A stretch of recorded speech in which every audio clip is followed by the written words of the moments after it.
Hi folks, I've decided to bring you here today to this cemetery, which is Lismore's, where I live, the town of Lismore in New South Wales. First cemetery, which was established in 1860 with the first person that was buried there, Mr. George Lumley. He was buried here, but what you're seeing is just all the headstones that have been moved up the hill, and there is no one buried underneath them. The original, I hope the wind doesn't get too much for this, the original cemetery was down there where you can see those cars turning at that intersection. It was down there on the flat. But in 1970 the headstones were moved up the hill. From research that I've done, there is still people buried down there under the intersection, and there's quite a few baby graves. Baby remains still under that road down there. So back in 1970 it was moved up here.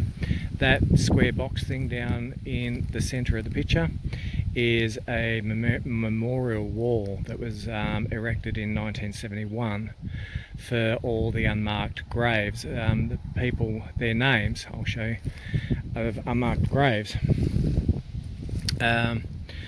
So yeah, it was moved up here and turned into a memorial park. It's in a bit of a state of neglect, unfortunately. I won't talk too much. The first mayor is buried here, and so is the last woman, last person back in 1948 to be interred here. The cemetery was decommissioned in 1950 because the town grew over the other side. You can see over the other side of the river, and then they established another cemetery over there. Let's just have a look. I'll keep quiet, go through these a little bit. As you can see, they've erected all the small ones at the front. It's very hard. I've already gone through to try and find some of the people that were interred here, of the importance that I got some history of. Others I just can't read at all. I do hope this is not blowing a gale, because that would be a shame. Otherwise I'll have to come back and do it another time. All the discoloration you can see on these, the red and the yellow, is all different forms of lichen. And even though no one's buried here, it's still a little bit creepy.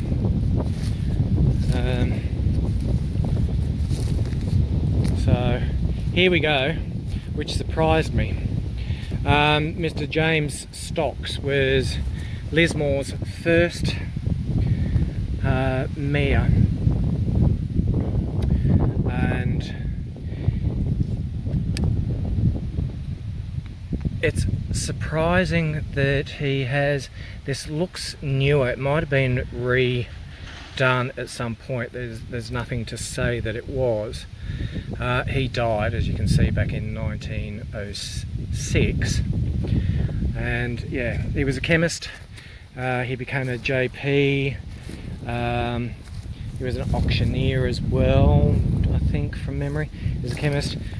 He married about three times, and he had, from what I can gather, sort of where I'm pointing, all this whole land would all been cleared, and it was a large, one of the first settled homesteads of Lismore over on this side of the river. But I said I was going to keep quiet, but I'm not. some of these are really beautiful. The colorations on these is amazing. Please don't be all windy and horrible.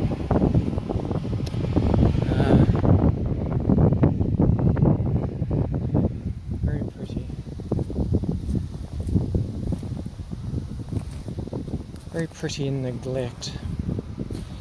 I did, like I said, try to find. I couldn't find the lady that was buried, Daphne Allen, I think it was. She was the last lady. I can't find her headstone at all. But this one here,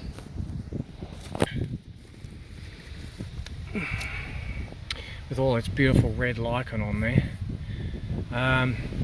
Louisa was beloved daughter of John and Lydia Lumley, who died in May 18 something. I can't read it, unfortunately. I think she might be the granddaughter of Mr. George Lumley, who was originally interred here. The first interment. I can't find his headstone either, which I find interesting. But some of these headstones are really quite beautiful, just in the way they look. Alright, we'll get moving a bit so we're not boring. Oh, apparently it's not boring for some of you for here, which is great. And it's interesting to see the different styles of the different headstone makers. These obviously were made by the same company, because they've got the same tassely, drapey feel to them in comparison to some of the other ones. Very pretty. We're coming up to this cross here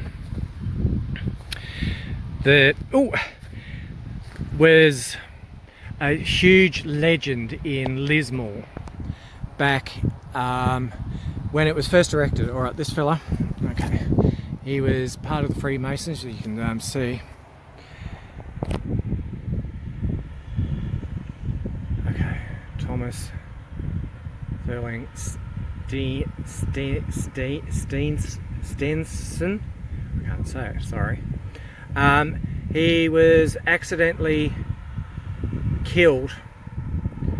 It was a work accident. He used to work for the railways, and he was killed at a place called Mullumbimby, which is about 40 minutes drive north of here. He worked for the railways, and he was killed in a coupling accident. And hate to think what had happened. Obviously, probably if it was coupling a couple of carriages or something, probably got squished or something in between them. Not the best way to go, but ever since the family erected his cross, this isn't the original cross, ever since the family erected his cross, the whole township used to always, when it got dark, used to always see this cross glow. This is an exact replica, by the way, of the red granite. And it was actually imported from, I think it was from Scotland or Wales or somewhere that he came from. And it was imported from there. So the whole town would see this cross glowing.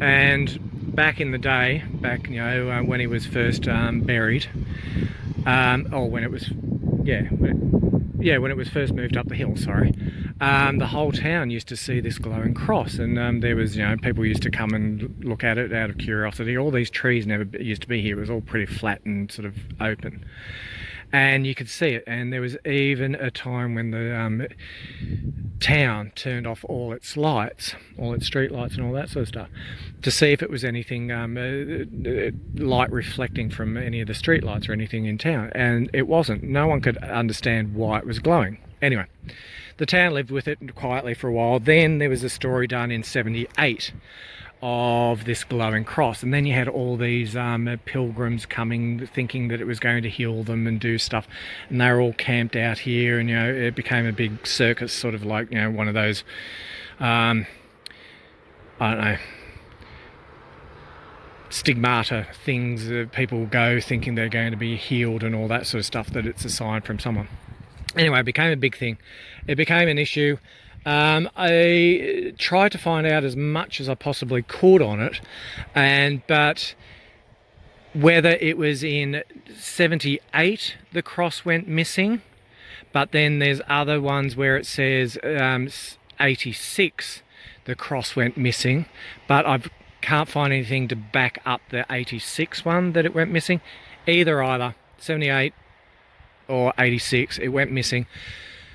There's stories that the Catholic Church got the cross and stole it, and behind these trees where that road goes, there's a bridge just past there that you can't see, but it's just past there, that it was thrown into the river. Legend has it that it's still at the bottom of the river, but nobody knows. The family re-erected the cross almost exactly perfect to the cross that was originally there, but this one never glowed. No one can give a legitimate reason for the fact that it glowed. It became a huge story. I'll post a picture. Hang on, I'll just do nice and quiet for a sec and see if I can't put the glowing cross in beside it. You guys to have a look at. Beside it is Isabella Spinks, who died in 1907, but the Spinks name is well known in town, and the main park in the centre of town is called Spinks Park, so she's obviously got something to do with whoever the park was named after. Or was it named after Isabella? That'd be interesting, considering she was a female and back in the day, but still it'd be nice to think that it was. So I was going to keep quiet a little bit, but I'm sort of rambling. As I said, I tried to get some information for some of the people. I got a picture of George Lumley, the first person that was interred. So just trying to get a shot that I can superimpose him in. That's not his grave, by the way, but just so I can get him in. It's interesting to see this one it's a beautiful condition. This one, it's amazing how, if this was erected in 1907 by the family of the Harrisons, then it's weathering very well. It's almost like it was erected a couple of weeks ago. Yeah, alright, let's keep going. There's lots more to see. Sorry if I keep saying oop and stuff like that. Wotherspoon, it was another huge name. Wotherspoon Park is another park here that these people have, that the park's obviously been named after. Like I said, my history research obtaining abilities aren't the best. I'm sorry. I tried to do my best, but there you go. Check this beautiful piece of grave sculpture. That is beautiful just in itself. Look what the lichen's done to the writing. It's just so pretty. It almost makes it look embroidered and lacy. It's absolutely stunning. That is beautiful. So, beaching, don't know who you were, I'm sorry, but it's a beautiful example of headstone art, sculpting, because it is art. It's amazing. There is a house just over there, but it's pretty much on its own. There was one fella just here who, I think it was this one,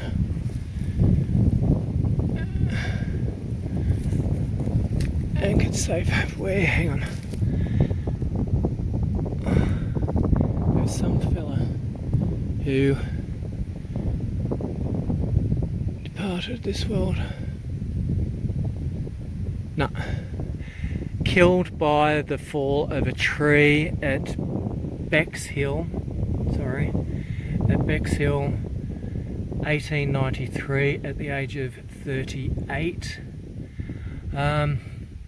Because this area was originally huge for harvesting cedar. It was a big cedar town once upon a time. What a way to go. Don't get yourself squished by a tree. That's where you go. Oh, it'd be horrible. Oof. But it's one of those things.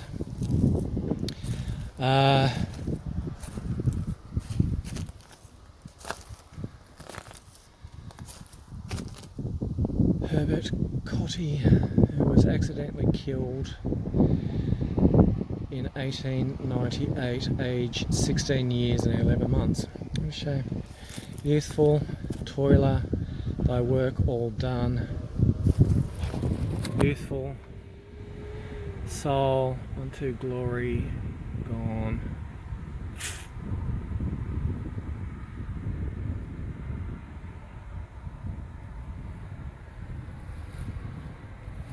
Accidentally killed.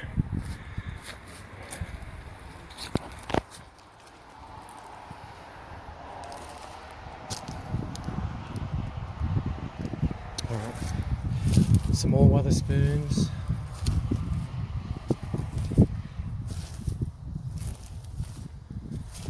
Okay, let's get moving a little bit faster.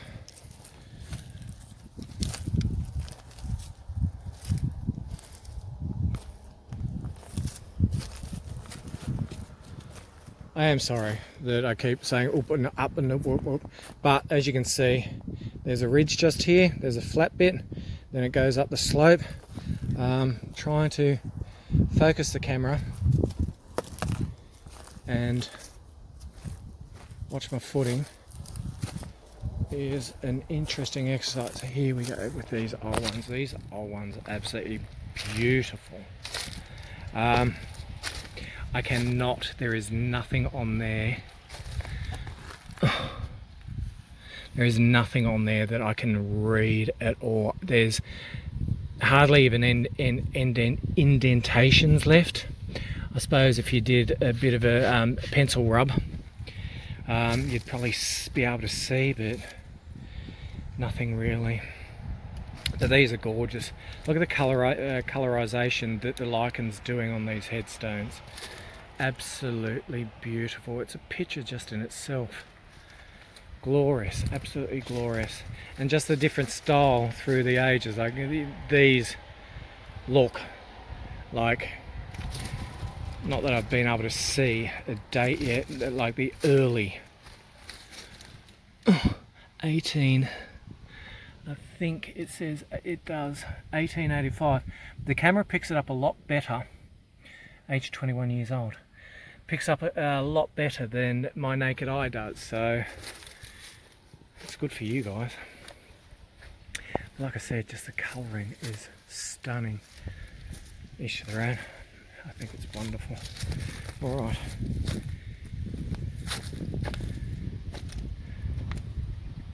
Hollingsworth is another name in town. Might have had something to do with ships, only because I'm going off the anchor and stuff, unless it's a symbol. If it's a symbol that anybody knows that I don't, feel free to tell me. And look at that red on them, that's glorious. Malcolm.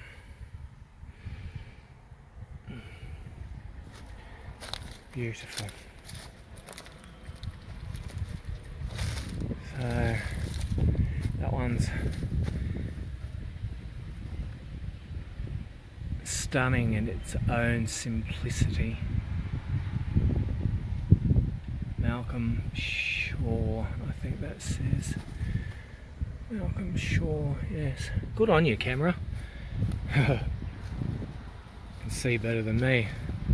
Isn't this gorgeous bit of... Is it Gothic? Is that Gothic? I don't know. It looks Gothic. It looks like it should have little gargoyles sitting on these things. On the pillars. It looks Gothic to me. I cannot see at all. Born 1865, 1867.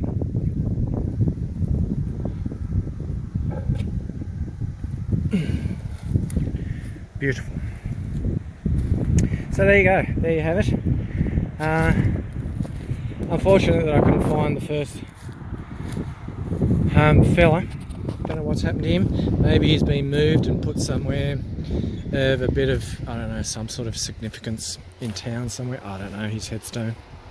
I don't know. Maybe he was moved completely when they decommissioned and moved everybody. Maybe the last lady, Daphne, got moved as well when they moved everybody and removed it. I'm heading down there to that square to just show you, and then once I do, that's it for me. So alright, let's go and have a look.